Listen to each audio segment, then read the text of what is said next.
If you'd asked how things were going, I might have said, "Can't complain." Back then, I didn't know I'd married someone sleeping with her boss. I had my doubts. New perfume, late nights, fake smiles. Still, I kept my mouth shut. Until her boss, Greg, swaggered up to me at a company party. Glass in hand, eyes gleaming with arrogance, and said, "Cheers, Ben. You're about to be a dad. I got your wife pregnant." I didn't respond. Not because I froze, though, yeah, it landed. Like a freight train. But because I genuinely thought I misheard him. Then I looked at Rachel. She wasn't laughing. Just gave me that smug, tired smirk I'd seen too often lately. "And you won't leave," she added. "No-fault divorce, remember. Here's what no one tells you. Betrayal isn't a blow to the face. It's a slow, silent leak under the floorboards. You only notice when the whole thing starts to cave in."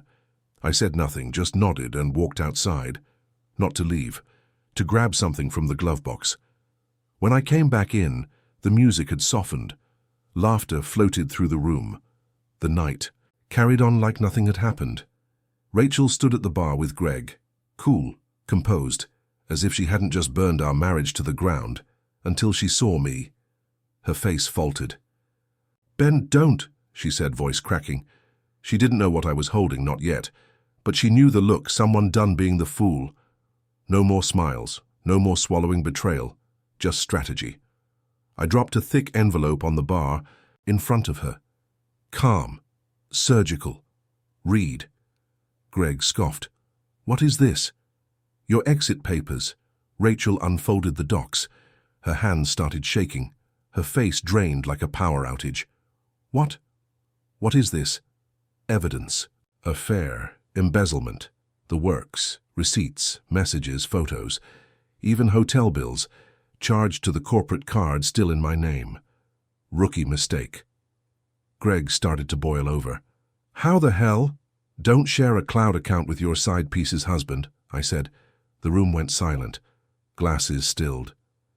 Conversations died. And then came the video. I'd queued it on the event's AV system.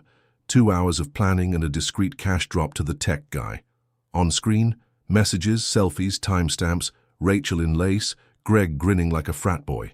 Everything. Laid bare, I turned calm as stone. I'm done. With her, with this sham, with being walked on. I left my wedding ring beside her untouched cocktail. Then I walked out. No yelling, no scenes, no fists.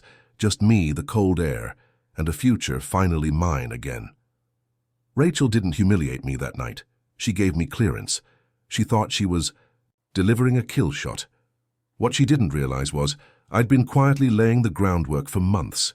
It began with small shifts. Her phone had a new lock screen code. Then her laptop was password protected. Minor stuff. I didn't blink until she opened a second bank account, one I wasn't supposed to know about. That's when something flipped inside me. I started pulling. Everything. Emails, transaction logs, cloud backups. Installed a monitoring app on the tablet she forgot to log out of. I studied her rhythms like a blueprint. Her schedule changed. Her tone got distant. Her wardrobe slid from business casual to date night fiction. She was morphing, and she thought I was too dull to notice. She always underestimated me. In her eyes, I was the handyman in flannel. The guy who could fix a sink but not see a storm coming. She never saw the entrepreneur who bootstrapped a company from nothing. The son of a man who punched a time card before sunrise and never once complained. I don't raise hell, I take notes. And when I strike, it's clean. So by the time she and Greg turned our marriage into some off-brand soap opera, I already had the escape plan sealed. Divorce papers? Filed 2 weeks ahead of the gala. My lawyer? An expert in financial shielding and image control. The prenup? Weaponized. She skimmed it before signing. Buried inside was a clause. Infidelity voids alimony.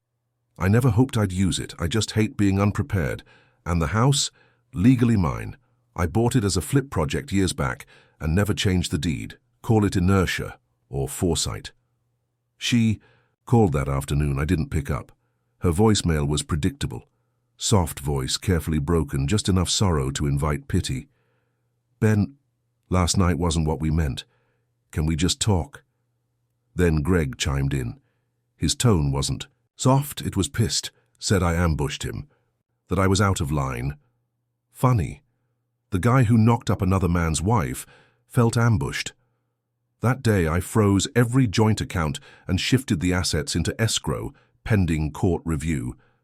Then I dropped a neatly compiled report to her company's ethics team, anonymously. Greg was her direct supervisor. HR doesn't like that kind of narrative. By midweek, their storybook started to splinter. Rachel came storming back to the house like it was a raid. I opened the door just wide enough to speak through. "You don't live here anymore." She was crying. That stopped me for a second. Rachel never cried unless there was a mirror or a camera nearby. "Ben, they're suspending Greg. You have no idea what this is doing to me." I almost laughed. "To you, you gifted him a child. I handed him a disciplinary hearing." She staggered back. I didn't smile, but inside, something cold settled into place. Justice, maybe. Then came the inevitable. We made a mistake. Folded my arms, leaned against the doorframe. "Which part? Sleeping with your boss, telling the world, or assuming I'd fetch your slippers afterward? You're acting like I meant to hurt you." I looked her dead in the eye. "Rachel, you coordinated a pregnancy post with your supervisor and prepped legal damage control against your husband in the same breath.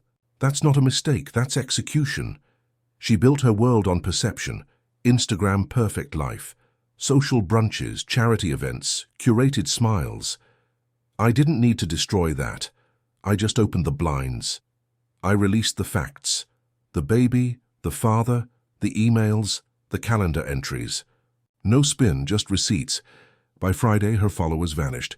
Her profile went private, Greg's online presence got scrubbed, and her company issued a vague statement about leadership transitions. I vanished too, into Montana, rented a cabin near Flathead Lake. Packed books, a fishing rod, and a bottle of bourbon I'd been saving since my 35th. I didn't think about Rachel, or Greg. I thought about silence, about clean water, about rebuilding, something I've always been good at. But ghosts travel. On the third night, my phone rang. Her sister. "Ben, I know we're probably the last people you want to hear from, but Rachel's moved in."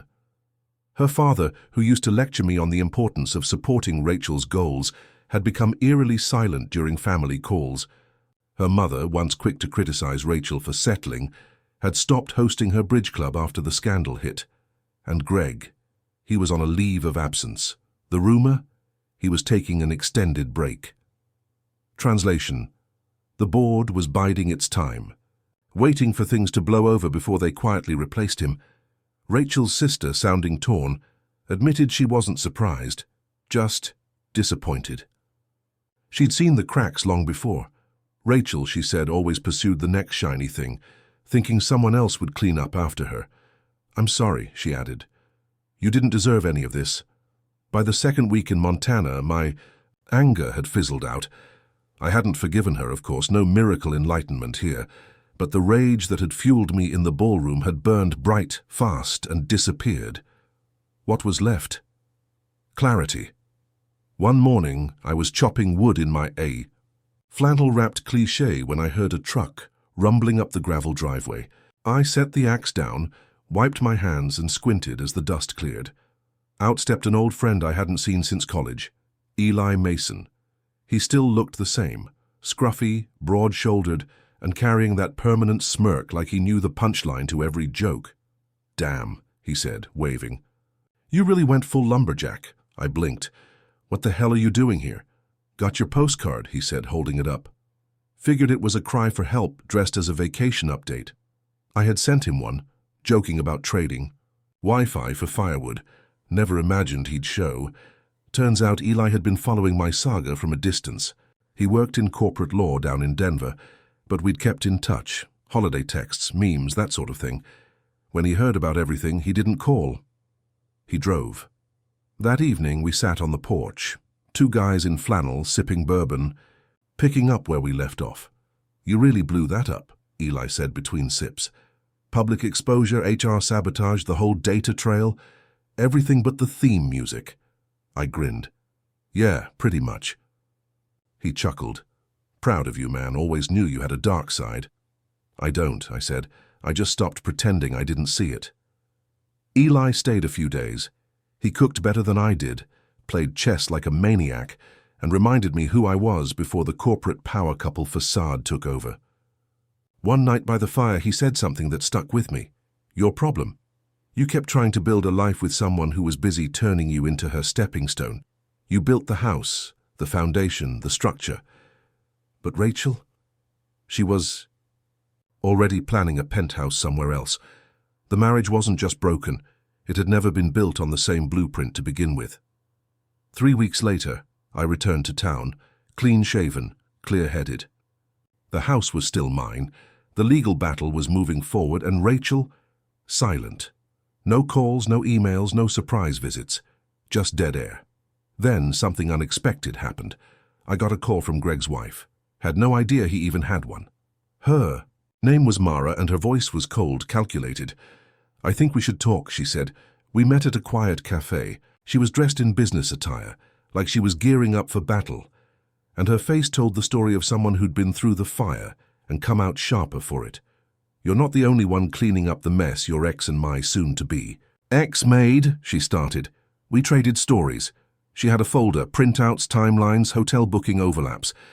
Turns out Greg had been juggling Rachel with other women. She wasn't his first, just the latest. He's charming, she said, but not as smart as he thinks. Yeah, I muttered. That's the theme. Mara slid a folder across the table. If you want leverage, here's everything I've got. I stared at her.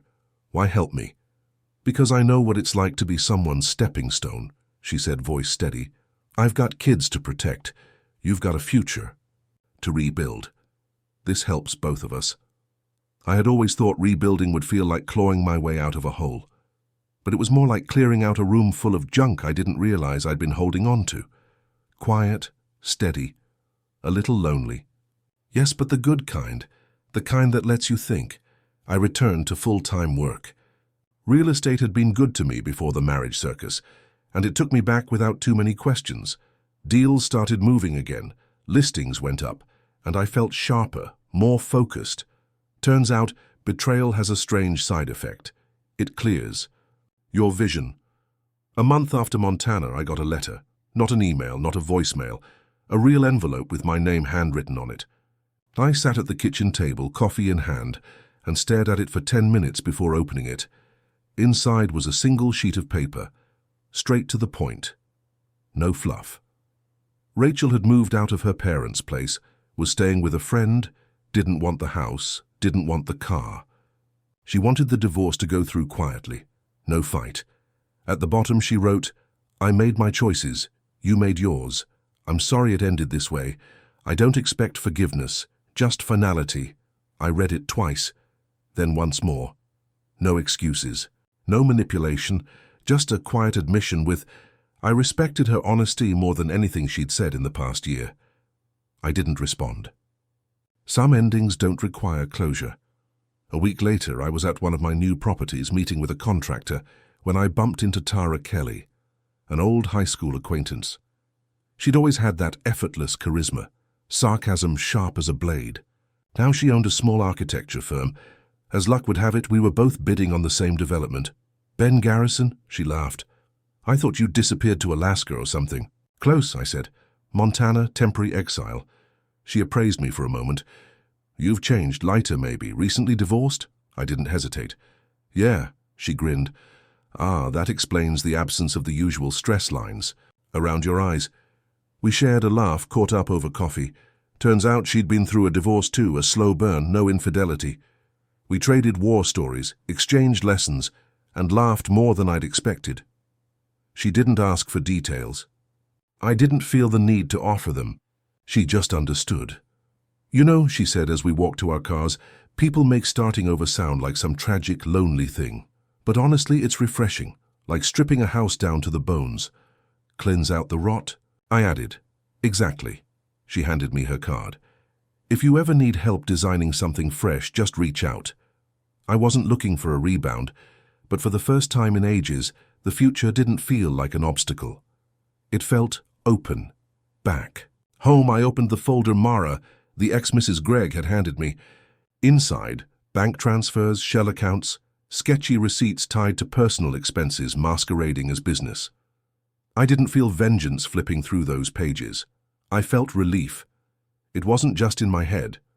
What I'd seen, what I'd suspected, it was real. I took the evidence to my lawyer. When I walked in, Rachel was there. We hadn't spoken in person since that gala. "You look good," she said. "Thanks, you look like someone on a grocery run." She offered a small smile, but it didn't quite reach her eyes. "I heard the settlement's almost done." "Yep," I replied, grabbing a bag of flour. "A few signatures and it's over." She shifted the basket in her arms. "I just wanted to say thanks for not dragging it out." I stopped and studied her, really studied her. This wasn't the woman who'd smirked at me from across the ballroom or wielded a legal clause like a weapon. This was someone who... I looked exhausted, weary, human. "I didn't drag it out," I said quietly. "There was nothing worth dragging." Then, unexpectedly, she spoke again, her voice softer this time. "It was real, you know, us. At least in the beginning. I didn't answer, didn't need to. Some things don't require words, just recognition." I turned, walked past her and continued shopping. Didn't look back. That night, my phone buzzed with a message from Tara. Coffee, no pressure, just caffeine and sarcasm. I let it sit for a moment. Then I responded, "Sounds good. I could use both."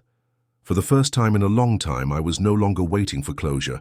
I was moving forward, and the road ahead, it was mine to own.